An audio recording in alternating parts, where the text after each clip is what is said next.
সুন্দর কেন? এত সুন্দর কেন? এত বেশি সুন্দর কেন? বন্ধু এখন আমাদের বন্ধু আমি বলছি নিচে ওই যে এটা তোমার হচ্ছে হয়ে যাবে, জমে যাবে, ওইটা না খাই। বন্ধু এখন লুয়াক কফি ট্রাই করার জন্য প্রিপারেশন নিচ্ছে। বন্ধু বিসমিল্লাহ বলে খেয়ে বন্ধু সেই মজা সেই টেস্ট এটা স্বাদ কেড়ে শুরু করিলাম মহান আল্লাহ তাআলার নামে।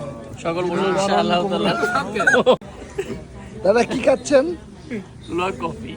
লুয়াক কফি এটা কিভাবে হয় দাদা? এটা হয় লুয়াকের বিষ্ঠা থেকে। বন্ধু শুরু করলাম বন্ধু শুরু করা, চশমা পরে শুরু করা। হরে কৃষ্ণ হরে কৃষ্ণ, জয় শ্রীরাম। জয় শ্রীরাম, জয় শ্রীরাম। আওয়াজ আওয়াজ সেই টেস্ট বের কোটা কোটা ওর দিয়ে আসে তখন